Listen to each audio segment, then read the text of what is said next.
Next guest says that the popularity of crypto and the rise in ransomware is no coincidence. Lee Reiner's out with an op-ed in the Wall Street Journal making the case for why crypto needs to be banned in the name of cybersecurity. He's a professor and executive director of the Global Financial Markets Center at Duke Law, and he joins us now. Lee, welcome. It's good to have you with us. Why don't you just go ahead and make the case? I mean, here you have a very powerful friend, essentially, in the form of Warren Buffett.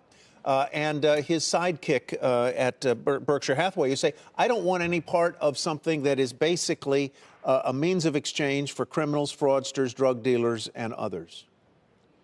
Well, I've never met Warren Buffett or Charlie Munger, but it's certainly a privilege to be considered a friend of theirs. But, you know, look, I've taught fintech law and policy here at Duke Law for the past 5 years, and it's only recently that I've came to this conclusion.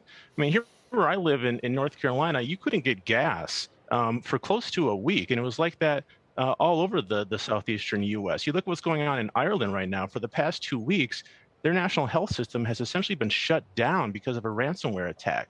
So, you know, cryptocurrency has been around for over 10 years now. I think that's, you know, enough time for us to take a step back, lawmakers, regulators, and all of us, frankly, and assess, you know, what benefits has it provided and what are the costs? And when you look at what links all these ransomware attacks, it's clearly cryptocurrency. So I think it's high time that lawmakers go after the financial incentive that's underpinning these ransomware attacks.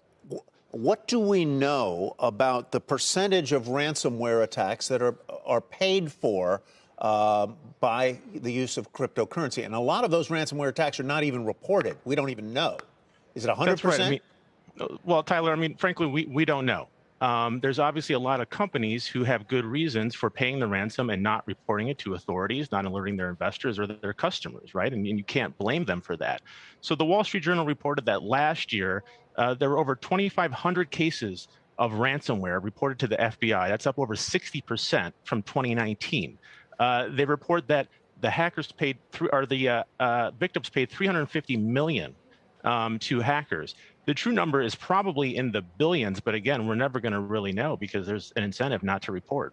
It's a plague amongst small and local businesses as well, Lee, who just don't have resources to deal with this, just need to get open as quickly as possible. They're all just paying the ransoms. They look up, you know, to the biggest players in town and see that they're just doing the same thing. So one of our guests earlier this week suggested that companies should be banned from paying these kinds of ransoms. And that in conjunction, the government should come in and kind of help them clean up the mess and resolve the issue. What would your advice be? I mean, given you sort of propose banning crypto, others propose banning ransom payments.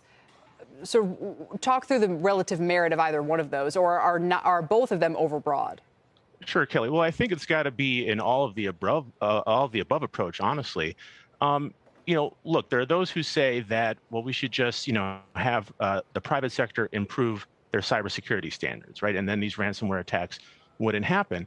And if that's the policy that we pursue, we're condemning private businesses in this country to an arms race that they cannot win. Mm-hmm. How is a rural healthcare provider in North Dakota, right, or a community bank in Topeka supposed to compete, right, with nation-state attackers, right, North Koreans, the Russians, right? That's just they're not going to be able to win that race, right? So I think it makes sense to ban ransoms being paid in cryptocurrency.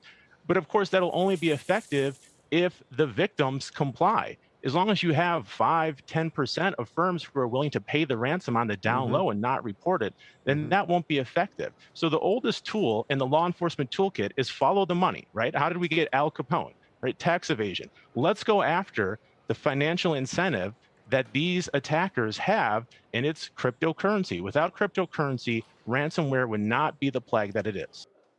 Shepard Smith here. Thanks for watching CNBC on YouTube.